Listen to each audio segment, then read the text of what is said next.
If its premise. In an Eastern landscape, there lived four great nations, each devoted to one of the four elements: fire, water, earth, and air. It's not based around the usual fundamentals of magic. Rather, instead, it's based on a primeval energy mixed with chakra and chi. The human populace based this fundamental in their nation. As in each nation, there are people within that can only harness one of the four elements, and they are called benders. For the Earth Kingdom, there are earth benders, shifting the ground of rock with might and tenacity. For the Fire Nation, firebenders who blast fire with vicious and fury.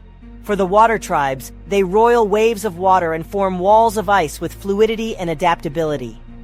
For the Air Nomads, they take to a life of meditation and peace, sailing across the sky and harnessing the wind as utility more than combat with passiveness and compassion. Though for every human born a bender, there is an equal population of humans who can't bend the elements, as it is an innate power that some can use and others can't. Of course, the story is about the Avatar, a very rare reincarnating human that is born capable of harnessing all four elements to act as balance between the physical and spiritual worlds. However, in this era, the last Avatar lost his life trying to stop an ambitious Fire Lord, leader of the Fire Nation. Said Fire Lord also discovered the reincarnation process for the Avatar. As the deceased Avatar was born to the Fire Nation, the next Avatar would be born to the Air Nomads. Well, the Fire Nation wanted to unite the four nations under the Fire Nation rule, and the only way to do that was to war without the interference of the Avatar. To which the Fire Nation decided to commit mass genocide on the Air Nomads to disrupt the Avatar reincarnation. The newest Avatar was born, of course, before all this, as Aang of the Air Nomads and Airbenders. It was discovered he was the Avatar early, and discovered quickly that the life of the Avatar was miserable for a child, prompting jealousy from others and difference from everyone else. Aang just wanted to be a child and have a normal life.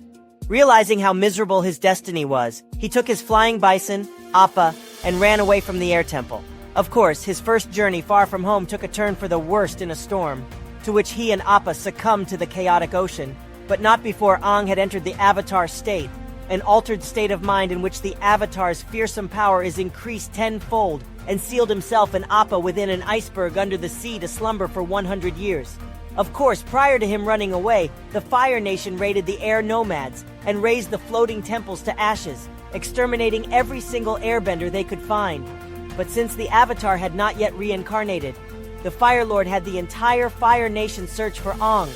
But with no presence of the Avatar, they put their plan in motion and warred with the other two. The Water Tribes were struck the hardest, living as natives on the North and South Poles. Yet the Earth Nation proved their defenses untouchable. But the Fire Nation and ruled over much of the remaining land for 100 years. Aang, being the last airbender, would be found by Katara, the sole surviving waterbender of the Southern Water Tribe, and her brother Sokka, the only remaining warrior of their tribe as well.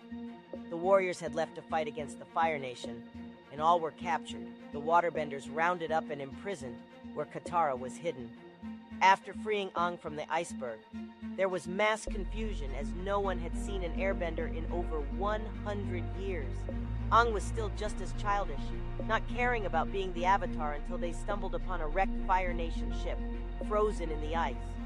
Aang finally came to terms that it had been 100 years, confusion and shock finally setting in. However, before they could delve further into the mystery, one booby trap is triggered, and a signal flare of the Fire Nation ship shoots out, prompting the curiosity of one Prince Zuko of the Fire Nation, who had been scarred and exiled by the Fire Lord, with only the seeking and apprehension of the Avatar providing his redemption.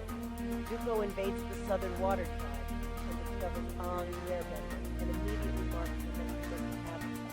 To protect the villagers of the Southern Water Tribe, Aang agrees to arrest him, despite his aversion to the base strategy. Of course, chaos ensues. Katara, Sokka, and Appa rescue Aang, and they fly off to seek answers. Reaching Aang's home, Aang finally understands the gravity of the atrocity, as his family, his friends, everyone he knew about was slain by the Fire Nation, making him the last airbender.